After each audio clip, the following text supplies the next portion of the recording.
আমাদের শেষ মুহূর্তে প্রস্তুতি এই দেখছেন যে কর্মীরা চারিদিকে পতাকা লাগানো থেকে শুরু করে লোকজন কিভাবে আসবে তার ব্যবস্থা, বাসের, ছোট গাড়ি, সমস্ত কিছু আমাদের নেতৃত্বের পক্ষ থেকে সমস্ত কিছু আয়োজন চলছে এবং প্রশাসনের পক্ষ থেকেও নানা রকম নিরাপত্তা, ওদের যে প্রসেস আছে সেই সকল মেটাল ডিটেক্টর দিয়ে চেকিং করছে, এ সকল চলছে।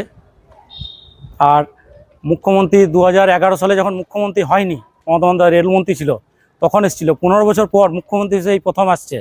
তার জন্য এলাকার মানুষ মুখিয়ে আছে যে মাননীয়ার কি বক্তব্য দেয় আমাদের কর্মীদেরকে এবং সাধারণ জনগণের পক্ষে কি বার্তা দেয়, সেই দিকে সাধারণ মানুষও তাকিয়ে আছে।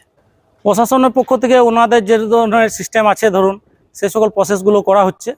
ওনারা মেটাল ডিটেক্টর দিয়ে ধরুন স্টেজের চারিপাশ এবং এলাকায় যে সমস্ত নিরাপত্তা আছে ওরা নিজের মতন করে ওদের কাজ ওনারা করছেন।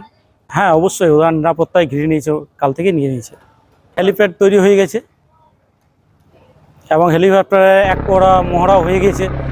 হেলিপ্যাড একবার ট্রায়াল নিয়েছে, আবার আজকে একটা আসার কথা আছে, এখনও পর্যন্ত আসেনি, আর কিছুক্ষণের মধ্যে হয়তো ঢুকেও যাবে।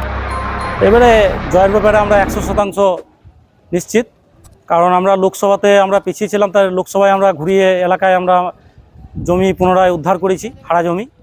ঠিক আছে, তো বিধানসভায় এটা আমরা 100% জিতবো এই আশাবাদী, কারণ দলীয় ভোট ক্যান্ডিডেট এখানে ফ্যাক্টর নয়। মমতা ব্যানার্জির সিম্বল এবং মমতা ব্যানার্জির ছবি দেখে ভোট হবে। সোনার গহনায় গল্প বলে যাওয়া ভরো জুয়েলার্স অনুপম স্পর্শে।